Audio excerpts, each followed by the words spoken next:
Assalamualaikum warahmatullahi wabarakatuh. Selamat pagi pendengar RRI Bau-Bau dan juga RRI Kendari dimanapun berada. Kali ini kita berjumpa dalam program Dialog Interaktif luar studio di kantor Bapas Bau-Bau. Dan pendengar, di pagi hari ini kita bersama 3 narasumber dan 2 sudah hadir di Aula Bapas saat ini. Topik yang akan kami bahas terkait dengan kriminalitas meningkat, lapas over kapasitas selama 1 jam ke depan pendengar hingga pukul 10 waktu Indonesia Tengah nanti. Dan pendengar, untuk Anda juga nanti yang ingin bergabung bisa di nomor WhatsApp kami 0822 5972 2994. Anda juga boleh bertanya langsung bersama ke 2 narasumber kita, dan rencana juga Pak Wakapolres Bau-Bau Kompol Batiar juga akan datang di kegiatan dialog kita hari ini. Pendengar, terlebih dahulu saya perkenalkan ke 2 narasumber kita. Di sebelah kiri ujung sudah ada Ibu Kepala Balai Pemasyarakatan Bapas kelas 2 Bau-Bau, Ibu Sri Mariani SHMSI. Selamat pagi, Bu. Ya, sehat kabarnya Bu hari ini? Oke, baik. Di sebelah Ibu juga sudah hadir Kepala Lembaga Pemasyarakatan kelas 2A Bau-Bau, Bapak Herman Mulawarman, AMD IPSOS. Selamat pagi, Pak. Ya, gimana kabarnya Pak pagi hari ini? Oke, baik. Ya, seiring dengan peningkatan kriminalitas tentunya lapas dan Bapas juga terus bekerja maksimal bagaimana agar para narapidana bisa berubah dari tindakan sebelumnya. Dan pendengar, seperti yang kita ketahui bersama bahwa memang untuk penghuni lembaga pemasyarakatan Bau-Bau terus meningkat seiring dengan bertambahnya warga masyarakat yang juga melanggar hukum. Dan bahkan ini data 23 Oktober yang saya dapatkan dari Lapas Bau-Bau sendiri, itu jumlah penghuni lembaga pemasyarakatan mencapai 572 orang. Nah, itu termasuk dengan tahanan yang masih mendekam di Polres Bau-Bau, Polres Buton, dan Polres Wakatobi hingga Polres Bombana. Dan tentu angka tersebut meningkat dibanding pada data Juni lalu, itu hanya sebanyak 527 orang. Nah, itu artinya ada peningkatan sekitar 45 tahanan baru. Dan pendengar, kita akan berbincang-bincang tentunya bersama ketiga narasumber kita. Sebenarnya apa sih penyebab naiknya angka kriminalitas itu, dan juga bagaimana penanganan para napi selama dan pasca bebas dari lembaga pemasyarakatan. Saya mungkin ke Kepala Lapas Bau-Bau dulu ini sambil menunggu Pak Wakapolres datang. Sebenarnya pertanyaan pertamanya untuk Wakapolres, seperti apa sih kriminalitas di Kota Bau-Bau ini, tapi karena belum hadir kita ke Lapas Bau-Bau dulu. Nah, untuk saat ini Pak, tadi kan data 23 Oktober. Nah, kalau untuk data 2 November Pak ya, itu seperti apa penghuni Lapas Bau-Bau saat ini? Adakah peningkatan atau seperti apa Pak? Terima kasih atas kesempatan yang diberikan kepada kami. Untuk data narapidana maupun tahanan yang ada di dalam Lapas Bau-Bau itu saat ini berjumlah 505 orang yang berada di dalam lapas. Ya, 505 Terus orang. di luar lapas yang tersebar di beberapa Polres dan Polsek itu berjumlah 62 orang. Jadi totalnya keseluruhan 567 orang. Nah, kapasitas Lapas Bau-Bau ini yaitu 196 orang. Oke, baik. Berarti ini ada peningkatan sekitar hampir 200% Pak ya dari kapasitas yang ada. Ya. Oke, baik. Nah, dari jabaran tadi 567 atau 505 lah yang ada di lapas saat ini Pak. Itu yang mendominasi itu kasus apa sih Pak? Yang mendominasi secara keseluruhan dari rata-rata itu narapidana narkotika, narkotika, disusul dengan pidana umum, dan disusul dengan kasus-kasus yang lain. Oke, baik. Pidana. Ya, tadi kan Pak di 23 Oktober itu ada 572 Pak ya secara totalitas begitu, dengan penghuni tahanan yang berada di Polres di luar begitu maksudnya. Nah, kemudian tadi Bapak sebutkan ada 567, berarti ada pengurangan. Apakah ada yang bebas baru-baru ini Pak, atau ada yang mendapat program integrasi begitu? memang Lapas Bau-Bau tetap melaksanakan program asimilasi mandiri atau asimilasi rumah yang biasa disebut asimilasi COVID. Ini akan terus kami laksanakan sampai batas tanggal 31 Desember 31 Desember. ini. Oke. Jadi beberapa waktu lalu juga kita memberikan kepada narapidana yang asimilasi mandiri atau asimilasi di rumah, dan ada beberapa yang mendapatkan pembebasan bersyarat. Inilah yang mengurangi jumlah narapidana di dalam lapas. Di lain sisi juga beberapa waktu lalu juga kita melakukan mutasi narapidana ke Lapas Kendari. Oke. Ini untuk mengantisipasi gangguan keamanan. Kita laksanakan pembinaan ini dalam rangka keamanan dan dalam rangka pembinaan, mendekatkan warga binaan ke keluarganya yang ada di Kendari. Oke, baik. Kalau untuk yang lapas di Kendari, Pak, apakah juga ada warga binaannya yang dipindahkan ke Lapas Bau-Bau seperti halnya Bapak sebutkan tadi untuk mendekatkan dengan keluarga mereka mungkin, Pak? Kita menerima juga dari beberapa lapas rutan yang ada di Kendari.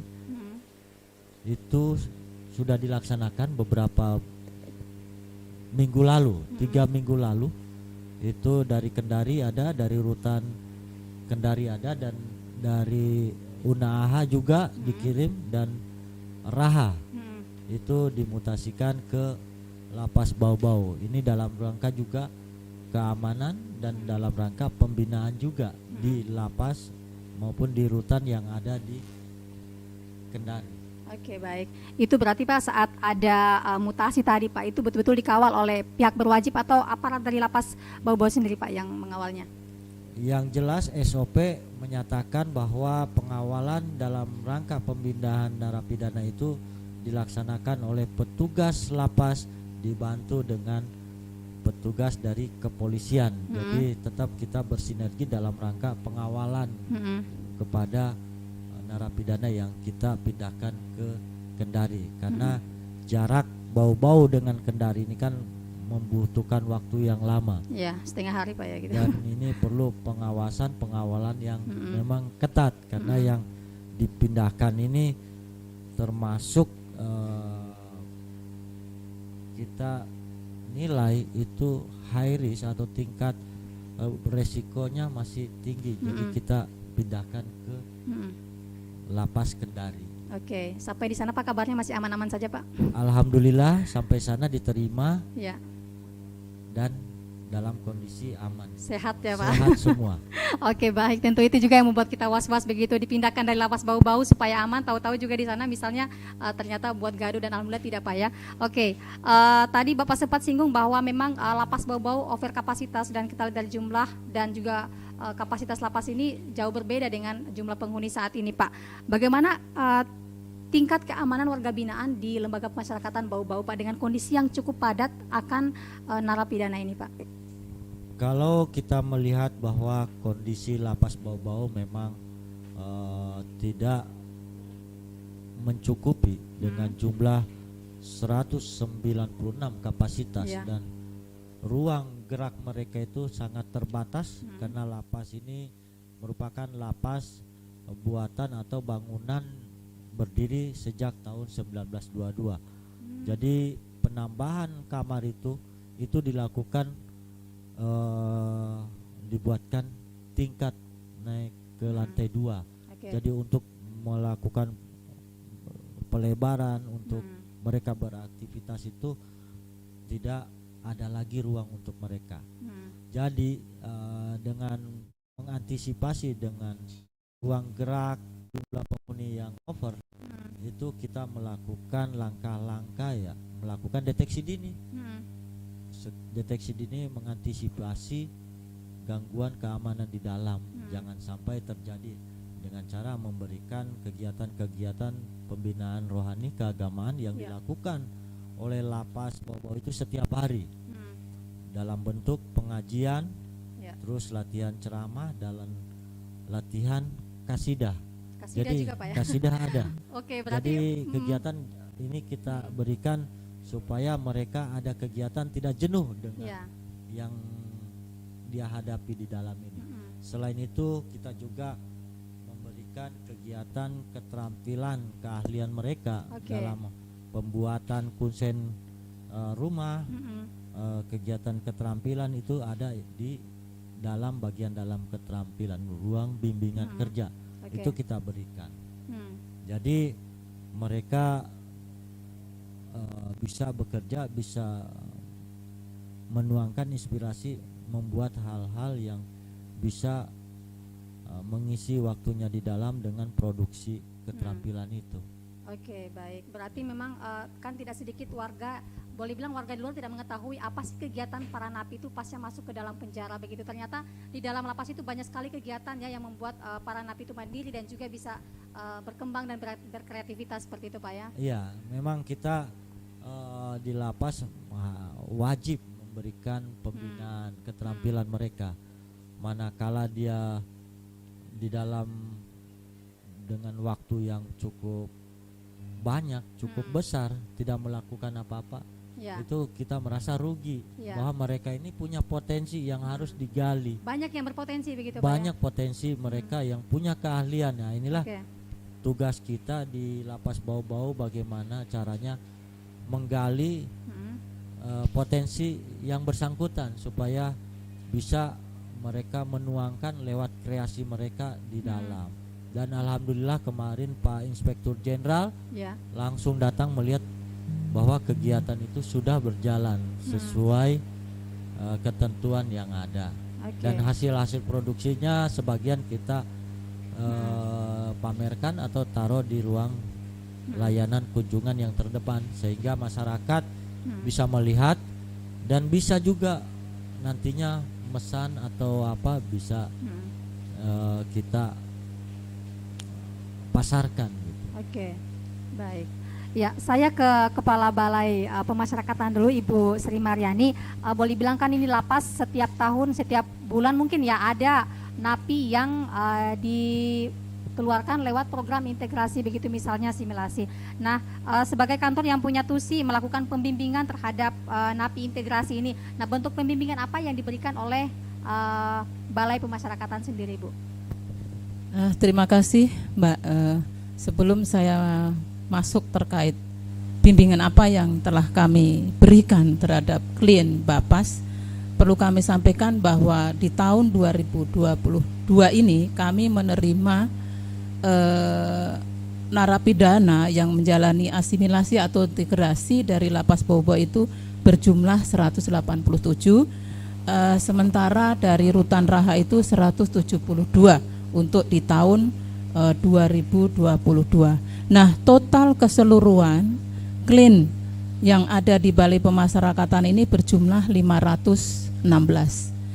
Terkait dengan bimbingan-bimbingan apa yang Bapas berikan terhadap warga binaan ya, kalau di lapas itu warga binaan Mbak, kalau di Bapas itu klien pemasyarakatan itu bermacam-macam Mbak kami berikan. Dari awal kami menerima surat permintaan dari Pak Kalapas terkait penelitian kemasyarakatan untuk program asimilasi atau integrasi. Di situ kami sudah melaksanakan penelitian kemasyarakatan, yaitu bertujuan untuk menggali data latar belakang kehidupan mereka seperti apa, apakah mempunyai riwayat yang memang agak berlebihan dalam hal ini yang membahayakan ya Mbak. Otomatis nanti kami akan bedakan dalam memberikan bimbingan. Itu yang pertama. Yang kedua, kami telah melakukan asesmen resiko, istilahnya nanti tindak pidana pengulangan itu sampai di mana. Itu yang awal kami lakukan terkait dengan meminimalisir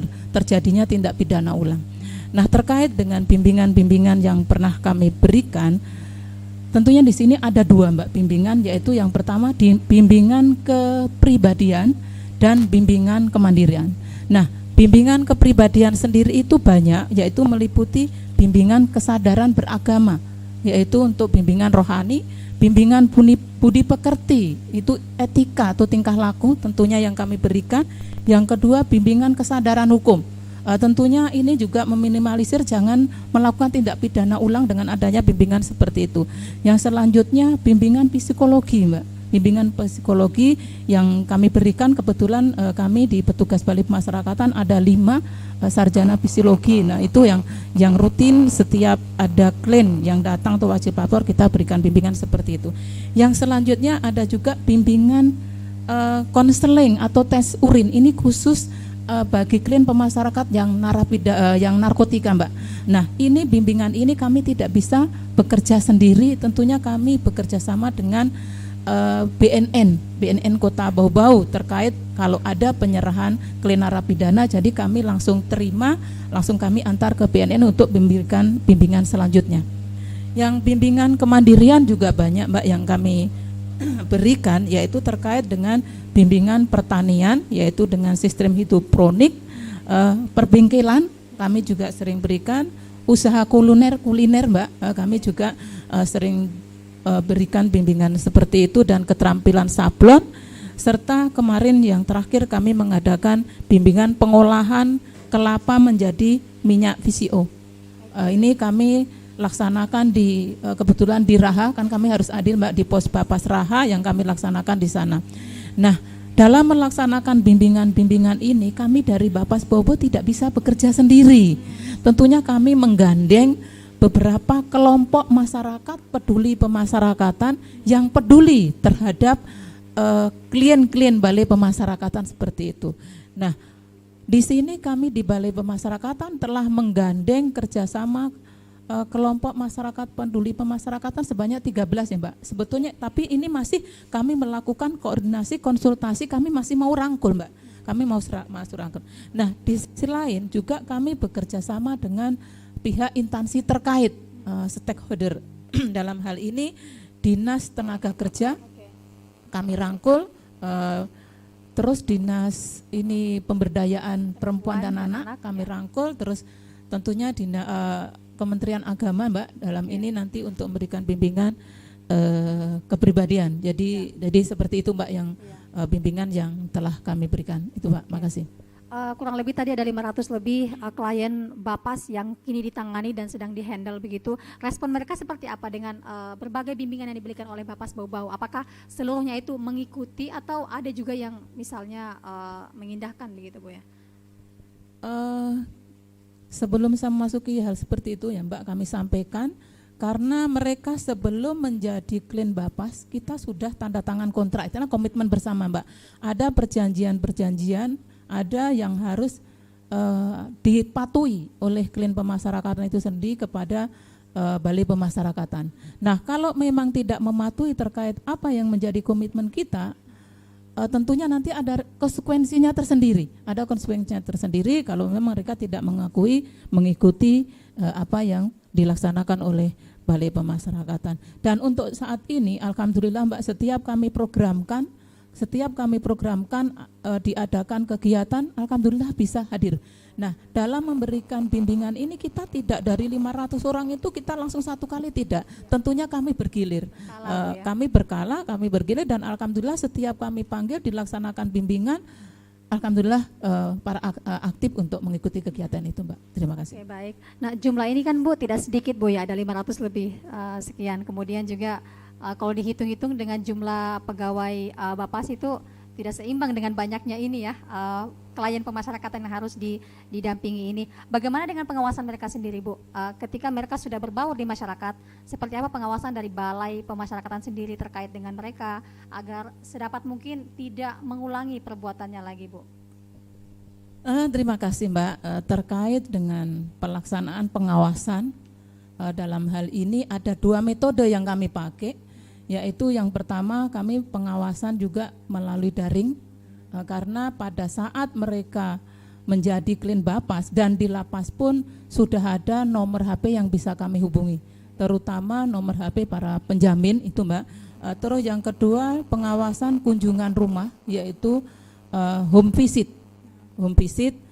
yang mana kita bertujuan untuk melihat secara langsung kegiatan-kegiatan yang dilaksanakan oleh klien itu sendiri. Terus yang kedua, tentunya kami juga bekerja sama dengan pemerintah setempat dalam rangka untuk melakukan pengawasan terkait tindakan-tindakan apa klien tersebut yang dilakukan di wilayah kerjanya. Nah, kami juga mempunyai di sini Mbak ada namanya aplikasi yang kami sudah buat untuk pengaduan. Untuk pengaduan itu ada di nanti buka di website Bapas ya Mbak, itu ada apabila ada klien Bapas yang membuat onar di daerah tempat tinggal dan dimanapun itu masyarakat bisa mengadukan ke tempat aduan Bapas, itu nanti dibuka saja ada di website Bapas. Jadi dalam hal ini terkait pengawasan kami memang cukup ketat dalam rangka bukan hanya melibatkan dari kami sendiri, tidak, tentunya kami juga melibatkan dengan pemerintah setempat di mana klien itu tinggal. Nah, dilihat dari jumlah 516 untuk saat ini klien ya Mbak, untuk tahun 2002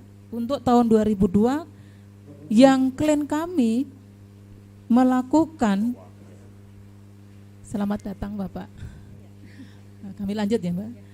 Dari sekian 516 klien Bapas, untuk tahun 2002 ini yang melakukan tindak pidana memang ada Mbak. Kami tidak pungkiri, walaupun kita sudah melaksanakan pengawasan seketat apapun.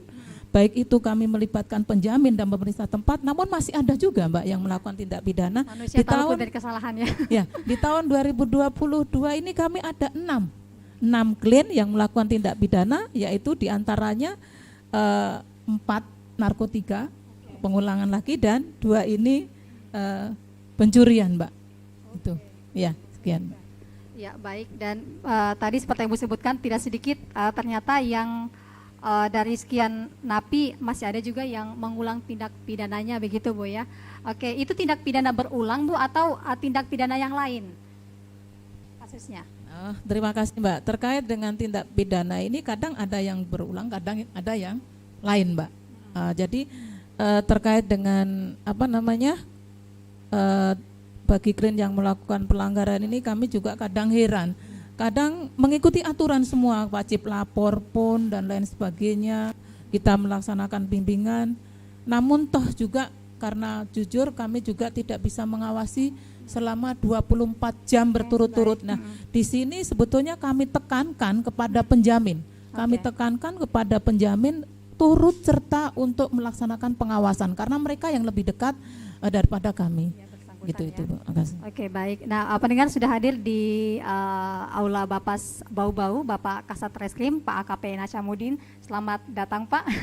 Oke, banyak hal yang kami ingin perbincangkan begitu bersama Pak Kasat Reskrim erat kaitannya dengan topik kita, kriminalitas meningkat, Pak. Ya, sebelum mungkin kita jeda, saya minta Pak Kasat dulu nih, seperti apa sih data kriminal di wilayah hukum Polres Bau-Bau? Trennya seperti apa ini Pak untuk tahun menjelang akhir tahun 2022 ini?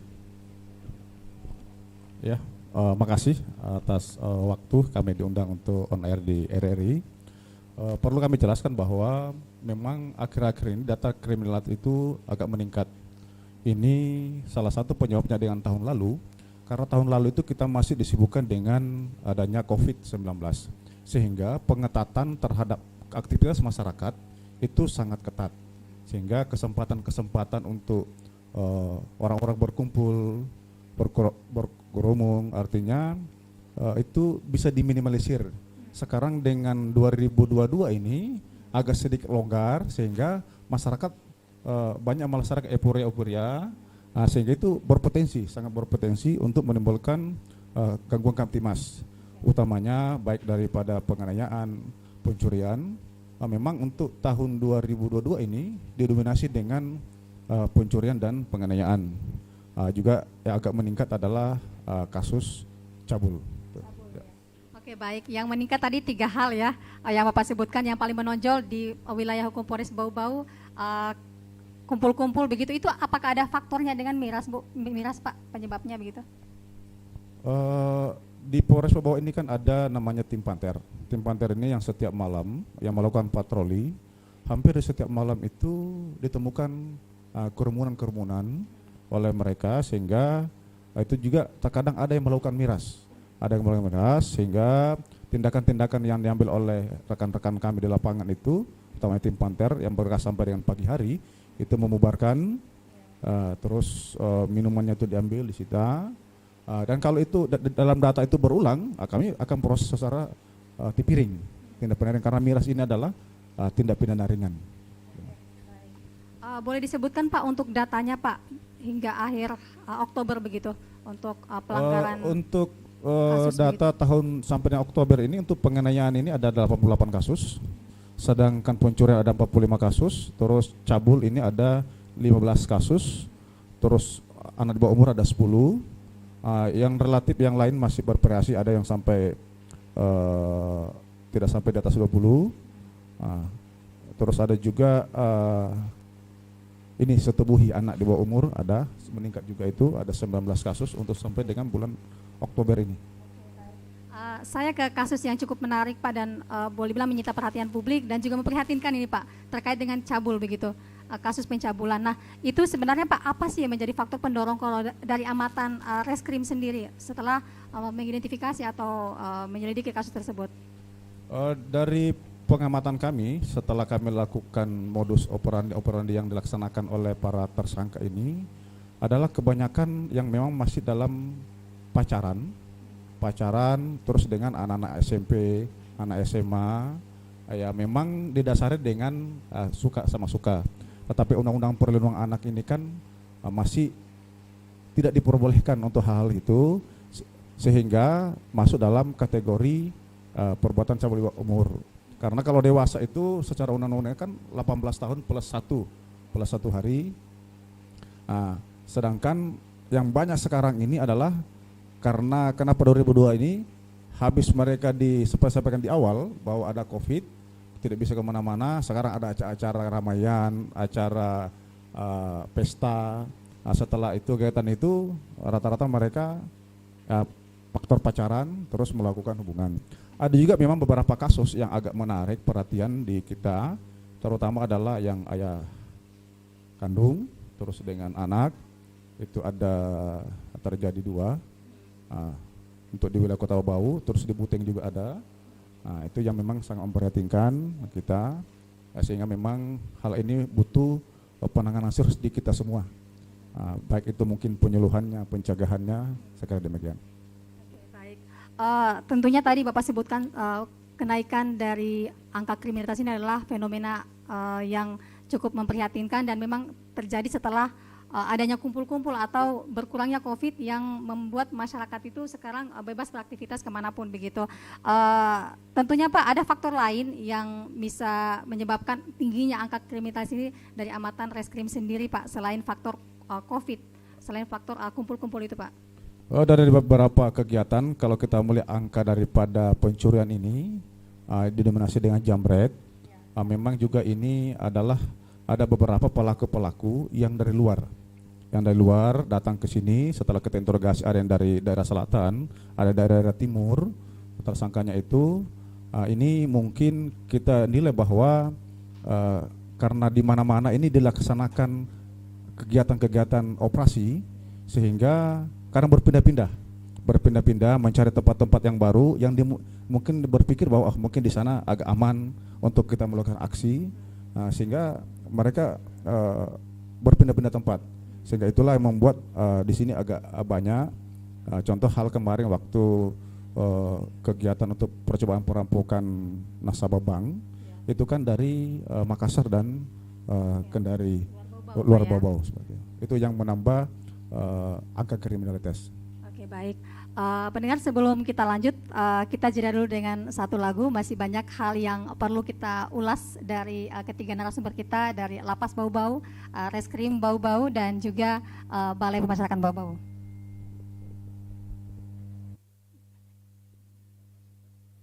Ya pendengar, kita kembali lagi di dialog interaktif luar studio di Aula Bapas Bau-Bau bersama ketiga narasumber kita, ada Kepala Balai Pemasyarakatan, Kepala Lapas Bau-Bau dan juga perwakilan dari Polres Bau-Bau, Pak Kasat Reskrim, Pak AKP Najamuddin SH yang telah hadir juga di dialog kita pagi hari ini.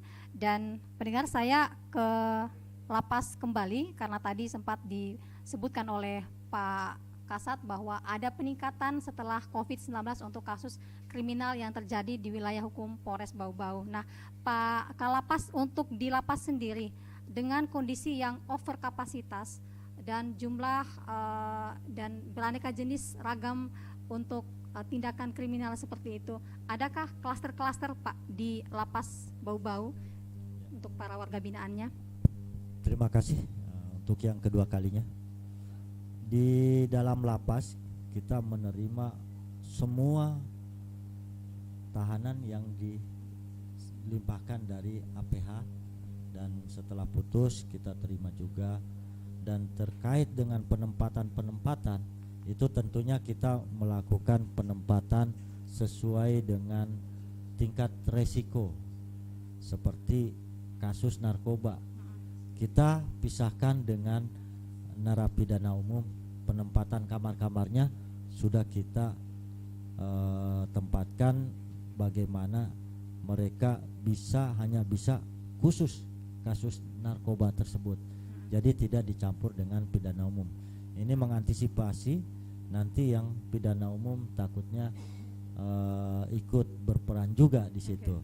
Terus di lapas juga kita tempatkan atau kamar khusus anak. Jadi mereka dalam satu kamar khusus anak-anak. Terus kamar lansia kita juga pisahkan dengan pidana yang lain karena atau yang masih muda-muda, karena lansia ini kan rentang dengan kesehatannya. Karena gabung pasti mereka merasa terusik dan terganggu. Jadi kita buatkan kamar khusus lansia. Jadi khusus lansia di situ.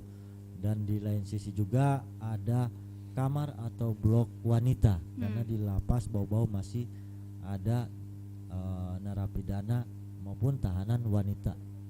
Jadi itulah yang kita laksanakan atau lakukan di lapas Bau-Bau, walaupun tempat dan kondisinya yang sangat kecil, ya kita upayakan mereka bisa terpisah sehingga tidak mengganggu yang lainnya.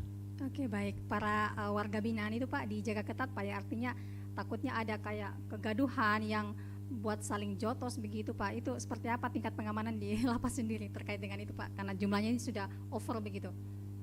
Terkait dengan over kapasitas ini, memang kita sudah melakukan langkah-langkah deteksi dini. Jadi kita petugas kita beri pembelajaran untuk selalu mengawasi narapidana bergerak dalam setiap kegiatan yang ada di dalam, terus memantau aktivitas apa saja yang dilakukan baik di kamar maupun di luar kamar, karena mereka biasanya terkumpul pada satu tempat. Itulah jadi perhatian petugas bagaimana bisa menggali informasi dari narapidana yang sedang kumpul-kumpul. Jadi memang kita harus melakukan langkah-langkah strategi gitu dengan langkah deteksi dini, jangan sampai pada saat waktunya timbul huru-hara. Jadi kita berikan pembelajaran dan bekal pengetahuan kepada petugas kita agar selalu melakukan deteksi dini, jangan sampai terjadi gangguan keamanan yang lebih meningkat. Ada beberapa waktu lalu, mungkin minggu lalu, sesuai informasi yang kami dapat di dalam akan terjadi perkelahian antar kelompok. Jadi langkah-langkah yang kami ambil yaitu menghubungi pimpinan tentunya di wilayah sebagai penanggung jawab. Jadi kita buatkan laporan atensi dan itu sudah dikirimkan. Terus kita juga bersinergi dengan pihak kepolisian, TNI untuk membackup manakala terjadi gangguan tersebut. Manakala informasi yang kita peroleh itu betul-betul A1. Jadi pada saat itu rupanya informasi itu sebenarnya betul, namun kita mendahului bersama dengan pihak kepolisian mengawasi, memantau dari pagi sampai sore. Jadi mereka tidak melakukan gangguan. Dan kepada mereka, inilah yang saya sampaikan tadi, yang mutasi itu perlu dalam rangka keamanan Ya. lapas. Baik. Artinya ada langkah-langkah tegas dari lapas begitu ya untuk mengantisipasi terjadinya gangguan kamtibmas di dalam tersebut, Pak ya. Ya, saya ke Kepala Balai Pemasyarakatan nih, ada pertanyaan dari warga begitu, Sufriyadi. Jika ada narapidana bebas bersyarat berulah, bagaimana masyarakat caranya bisa mengadukan begitu? Mungkin ini sudah ada keluhan di masyarakat, Bu ya. Oke, Bu, silakan di. Terima kasih, terima kasih Mbak untuk kesempatan kedua kalinya. Bagus sekali pertanyaan. Apabila ada klien yang menjalani integrasi berulah lagi, di mana kami akan adukan gitu ya Mbak ya. Tentunya ini kami sudah mempunyai juga nomor khusus telepon yang bisa dihubungi. Itu nanti bisa menghubungi nomor telepon itu, dan ini kami sudah ada juga di website kami Mbak. Ada juga di website kami, ada namanya aplikasi. Ada aplikasi nanti dibuka di website Bapas Bobo, itu nanti sudah sudah kelihatan di situ, nanti bisa diadukan di situ. Nah, biasanya yang sering kami terima juga kadang dari penjamin sendiri juga kadang ada Mbak yang melaporkan karena kali sudah nggak bisa lagi membimbing di luar, mau kembali lagi diserahkan kembali. Namun kami tidak seperti itu, tentunya masih ada tahap-tahap yang harus kami lakukan untuk melaksanakan bimbingan dan lain sebagainya. Nah, konsekuensinya apabila melakukan bikin onar di luar sana, itu nanti kami ada namanya kami akan adakan pemeriksaan di tingkat mana, sudah sejauh mana pelanggaran yang dilakukan. Tentunya nanti kalau memang tidak bisa ditolerir dan itu membuat resah di tengah-tengah masyarakat, kami konsekuensinya nanti akan kami berita acara, adakan pemeriksaan, dan nanti akan kami cabut terkait dengan integrasi atau asimilasi yang dijalani. Nah, pencabutan ini sanksinya sangat berat Mbak, apabila klien itu melakukan pelanggaran di luar sana. Tentunya setelah mendapat integrasi dari lapas nih, diserahkan ke lapas, jadi yang di luar itu tidak dihitung. Di luar itu tidak hitung. Nah, kami usulkan pencabutan itu yang berat, mencabutkan di Direktorat Jenderal Pemasyarakatan. Kami dari pihak Bapas hanya mengusulkan. Nah, nanti setelah mendapat SK tentunya kami serahkan kembalikan ke lapas. Jadi Pak, ini yang di luar ini jangan dihitung kan, seperti itu. Jadi nanti dia akan menjalani sisa pidana lagi untuk di lapas. Di lapas atau di rutan yang mana klien tadi itu diserahkan kepada kami akan kembalikan. Jadi seperti itu Mbak. Ya, baik. Atau mungkin juga supaya tidak ragu langsung datang aja ke Bapas mengadu. Betul, itu yang lebih bagus, dan kami juga terbuka. Jujur saja kami sampaikan kepada masyarakat umum tentunya ya, apabila ada klien-klien Balai Pemasyarakatan yang melakukan tindak pidana atau bikin resah di luar sana, kalau supaya lebih cepatnya langsung saja datang di kantor Bapas, kami siap melayani dan kami segera akan tindak tegas terhadap klien yang melakukan tindak onar di luar sana. Jadi itu Mbak, makasih. Saya kira sudah cukup jelas tadi ya pertanyaan yang disampaikan dan jawaban dari Kepala Bapas, dan pendengar juga. Untuk Anda yang ingin bertanya, masih ada waktu 13 menit lagi sebelum dialog ini ditutup di 0822 5972 2994. Dan saya kembali ke Kasat Reskrim dulu. Nah Pak, kan tadi Bapak sebutkan angka kriminalitas itu meningkat begitu. Adakah kemudian pembinaan di tingkat kepolisian begitu agar memang angka kriminalitas itu bisa menurun, paling tidak ya turun-turun sedikit Pak ya, walaupun memang orang sempat bilang katanya ciri-ciri kota berkembang itu kriminalitas meningkat Pak ya, tapi tentunya kita tidak inginkan hal seperti itu. Gimana Pak? Terima kasih. Di Polres ini, di Kepolisian Polres Bau, memang untuk langkah-langkah menekan itu ada beberapa upaya. Yang pertama itu yang kita lakukan adalah melakukan profiling, artinya kita mendeteksi kejadian-kejadian ini. Pertama, waktu kejadiannya kapan, dari jamnya itu berapa, jam-jam rawannya. Terus setelah kita deteksi seperti itu, kita lakukan patroli di jam-jam itu. Terus tempatnya di mana-mana saja. Jadi waktu dan tempat yang paling penting kita lakukan deteksi, sehingga itu bisa mencegah dan mengurangi hal terjadinya tindak pidana. Contoh seperti jambret ini kan kebanyakan karena terjadi di daerah-daerah yang sepi, seperti menuju kantor wali kota, jam-jam pas pulang setelah subuh atau apa, atau kadang menjelang sore, Itu ada beberapa kita profiling waktunya. Itu yang pertama. Yang kedua, memang juga kebanyakan tindak pidana ini diawali dengan konsumsi miras. Ya. Sehingga kita juga membentuk Rugu Cipta Kondisi patroli itu yang hampir setiap malam itu berpatroli dengan tujuan untuk membubarkan setiap warga masyarakat yang berkumpul, apalagi dia mengkonsumsi minuman keras. Selain itu ada namanya Kering Serse. Kering Serse ini kita bagi anggota bertanggung jawab terhadap setiap wilayah.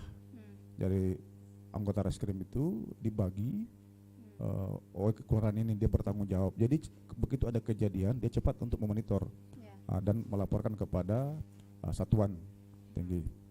Ada yang terpenting adalah kita berupaya untuk efek jera memang, karena efek jera ini yang salah satu juga untuk menekan.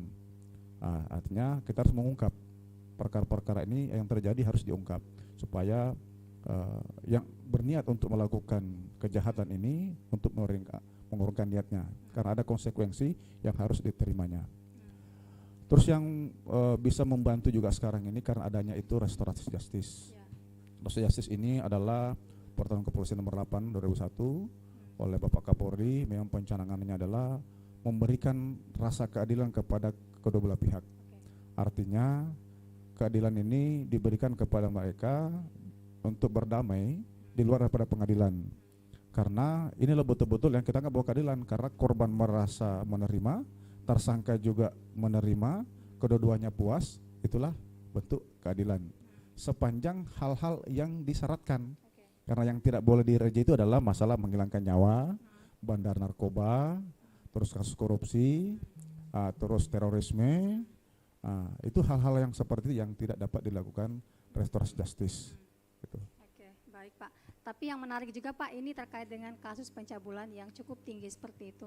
Adakah langkah kepolisian seperti itu Pak untuk menekan ini? Paling tidak mungkin kalau kata dari kementerian bahwa ini fenomena gunung es, Pak ya, banyak yang tidak melapor. Adakah kemudian dari kepolisian begitu menghimbau masyarakat agar bagaimana tidak takut begitu untuk melaporkan kasus-kasus yang cukup menjadi aib begitu di keluarga Pak ya? Untuk itu sudah berjalan. Kita punya Babinkan Timas di seluruh kelurahan, desa dan kelurahan ini kita berdayakan untuk memberikan edukasi. Dan yang kedua juga kita unit PPA Polres Bau itu bergandengan dengan unit PPA Perlindungan Perempuan Kota Bau untuk selalu memberikan edukasi penyuluhan kepada masyarakat bahwa tidak segampang itu. Pertama, ini kan anak-anak kita ini yang perempuan yang terlalu cepat, baik itu melalui medsos melalui pun langsung, itu banyak tergiur. Ini yang perlu kita edukasi supaya tidak segampang itu untuk percaya. Karena ada juga beberapa kasus hanya melalui medsos sudah pacaran terus berhubungan. Ini yang kami cegah. Berarti memang untuk warga masyarakat Bau-Bau juga yang selama ini misalnya menjadi korban pelecehan seksual ataupun korban pencabulan, jangan takut untuk melapor ke Polres Bau-Bau. Polres Bau-Bau welcome untuk itu Pak ya. Untuk pelaporan itu tidak mesti bahwa harus yang dilecehkan, siapapun yang mengetahui. Siapapun yang mengetahui ada kekerasan, pelecehan seksual dapat melakukan pelaporan kepada pihak kepolisian. Oke, adakah kemudian peran masyarakat Pak untuk bisa sama-sama kepolisian menjaga stabilitas keamanan di Kota Bau-Bau ini? Saya kira keamanan ini adalah milik kita semua. Jadi sangat penting masyarakat itu menjaga stabilitas keamanan. Artinya paling tidak memberikan informasi kepada kita kalau ada hal-hal yang perlu kita amankan supaya kami bisa merespon dengan cepat. Oke, baik. Ini ada pertanyaan lagi dari pemirsa kita di YouTube ya, dari Aditya Putra. Izin bertanya kepada Nasum Polres terkait dengan pelaksanaan restoratif justice yang telah digalakan oleh pemerintah. Sudah sejauh mana Polres Bau-Bau dalam penerapannya untuk restoratif justice? Penerapan restoratif justice sepanjang kami sudah banyak melakukan restoratif justice, perkara-perkara sepanjang itu yang disyaratkan di dalam restoratif justice itu sendiri. Artinya dari restoratif justice itu mau penganiayaan boleh, pencurian boleh, sepanjang yang kedua belah pihak itu masing-masing mengajukan permohonan untuk damai. Dan setelah itu ada pernyataan dan dikuatkan dengan kwitansi pergantian. Karena itu yang paling penting. Nah, siap, supaya karena restoratif bersifat final. Ya. Tidak ada setelah itu bahwa setelah RJ dia bisa laporkan kembali, tidak boleh lagi. Ini final. Final, jadi kalau sudah final tidak bisa ada lagi di belakangnya saling mengungkit.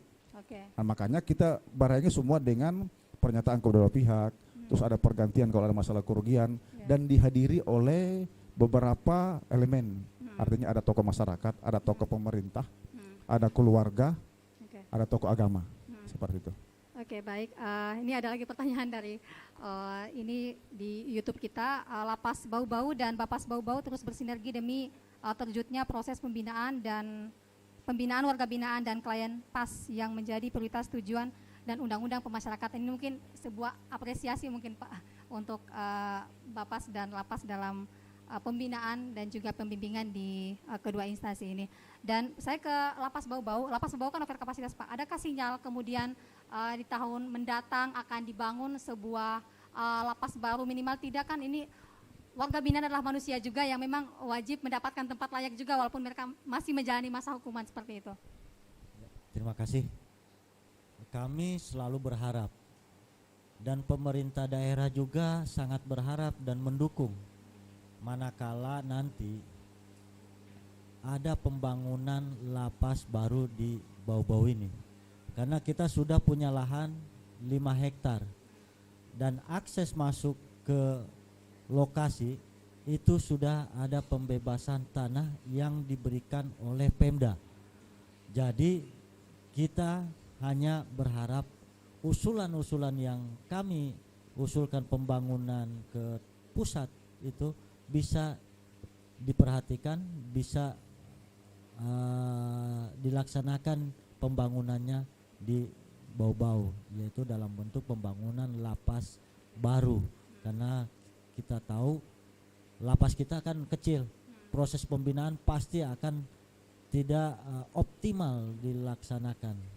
Jadi peran pemerintah daerah, penegak hukum yang lain itu mengharapkan bahwa pembangunan lapas baru itu bisa terlaksana tahun depan.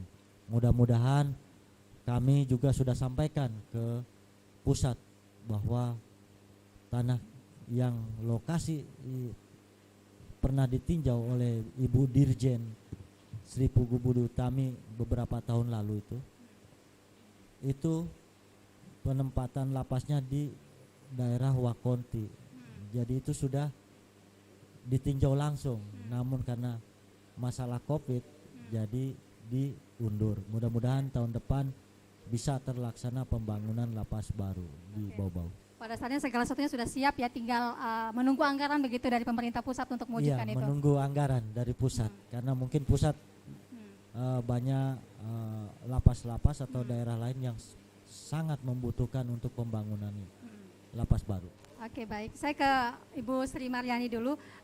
Adakah kerjasama kemudian dengan pemerintah daerah untuk membantu pembimbingan para ex-napi ini Bu, agar memang berubah dan tidak mengulang lagi tindakan kriminalnya seperti itu? Atau ada program strategis mungkin Balai Pemasyarakatan untuk ini? Terima kasih Mbak untuk kesempatan ketiga kalinya ya. Memang ada Mbak, sesuai dengan program dari Direktorat Jenderal Pemasyarakatan, yaitu yang dinamakan Griya Abipraya. Nah, dalam mendirikan Griya Abipraya atau Berdikata Rumah Singgah ini, tentunya kami Balai Pemasyarakatan tidak bisa berdiri sendiri, tidak bisa kita mengadakan secara mandiri, namun kami akan coba berkolaborasi kerjasama dengan pemerintah daerah. Pemerintah daerah tentunya apabila ada aset-aset yang tidak digunakan oleh pemerintah daerah, mohon kiranya bisa dipinjamkan atau diserahkan ke Balai Pemasyarakatan guna kami gunakan sebagai tempat atau wadah yang dinamakan Griya Abipraya. Tujuannya adalah yang pertama untuk rumah singgah apabila ada klien-klien kami yang diserahkan dari lapas yang membutuhkan kan perlu kami sampaikan dulu Mbak, wilayah kerja Balai Pemasyarakatan ini kan berpulau-pulau. Jadi apabila nanti ada rumah singgah atau Griya Abipraya yang bisa kerjasama dengan Pemda yang untuk membantu dari Balai Pemasyarakatan, salah satunya akan gunakan seperti itu. Terus yang kedua nanti akan kami gunakan untuk pelaksanaan bimbingan. Karena kami jujur saja tempat pelaksanaan bimbingan Bapak Bapak dan Ibu sendiri bisa melihat bahwa kantor kami sangatlah kecil dan sempit. Nah, apabila nanti kalau sudah ada Gria Apripraya, kita bisa melaksanakan di situ dengan apabila ada hasil karya atau produk-produk dari klien kami nanti bisa kami simpan di situ untuk ke masyarakat. Jadi itu kami planning kami nanti itu Mbak untuk mendirikan Gria Apripraya yang kami akan berkolaborasi dengan pemerintah daerah ini karena sangat membantu kami apabila dalam pelaksanaan pembimbingan terhadap klien balik masyarakatan. Itu, makasih. Luar biasa programnya, Bu ya. Ya, karena kita di penghujung waktu, tersisa sekian menit untuk dialog kita pada pagi hari ini. Mungkin closing statement dari masing-masing narasumber. Saya mulai dari Pak Kasat Reskrim, Pak AKP Najamuddin. Silakan Pak untuk masyarakat kita. Oh ya, kami dari Polres tentu mengulangi bahwa keamanan itu adalah milik kita semua. Sehingga kami menghimbau seluruh masyarakat Kota Bau-Bau untuk mari kita bersama-sama untuk menjaga keamanan ini, karena aman itu membuat investasi, membuat kehidupan kita lebih baik. Dan rusuh itu mahal harganya, sehingga jangan kita membuat suatu hal-hal yang bisa menyebabkan kota kita ini ada kekacauan-kekacauan. Mari kita jaga kota ini supaya kita dapat berusaha, dapat belajar, dapat melakukan aktivitas kita dengan baik dan aman. Saya kira itu. Kepala Kalapas mungkin Pak. Terima kasih. Yang ingin saya sampaikan bahwa lembaga pemasyarakatan sangat membutuhkan peran serta pemerintah daerah, masyarakat dalam rangka pembinaan terhadap narapidana. Karena biar bagaimana warga yang ada di dalam Lapas Bau-Bau merupakan warga dari Kota Bau-Bau. Jadi kami butuh perhatian dari pemerintah daerah dan warga masyarakat untuk memberikan motivasi, bimbingan dan menerima mereka warga binaan yang bebas nantinya berkumpul di tengah-tengah masyarakat. Jangan diasingkan, jangan dikucilkan bahwa mereka menjalani pidana sebagai pengganti kesalahan yang telah diperbuat. Karena penjara bukan penghukuman, melainkan tempat mereka untuk melakukan pertobatan atau merubah diri. Mungkin itu saja. Terima kasih. Ibu Kak Bapas. Terima kasih statement saya Mbak. Yang pertama kami tujukan tentunya kepada klien Balai Pemasyarakatan Bau-Bau yang sejumlah 516 yang bertempat di 8 kabupaten 1 kota. Saya berpesan tolong bertingkah lakulah yang baik di tengah-tengah masyarakat. Jangan membuat onar, ikuti aturan main yang ada. Yang kedua, saya berpesan kepada petugas layani dengan setulus hati, hati-hati dan jaga integritas karena pelayanan yang ada di Bapas tentunya Rp0. Yang ketiga, tentunya saya mohon kepada pemerintah daerah kiranya dapat membantu dalam sarana prasarana terkait dengan pelaksanaan bimbingan yang mana supaya kami mempunyai wadah yang namanya tadi saya sebutkan bahwa Gria Apripraya. Itu saja Mbak, terima kasih. Oke, baik, terima kasih atas kesempatan ketiga narasumber kita. Untuk Anda pendengar tadi yang sudah berpartisipasi aktif juga untuk bergabung bersama bertanya kepada ketiga narasumber kita juga, terima kasih banyak. Saya Wade Nurliani pamit langsung dari Aula Bapas Bau-Bau. Assalamualaikum warahmatullahi wabarakatuh.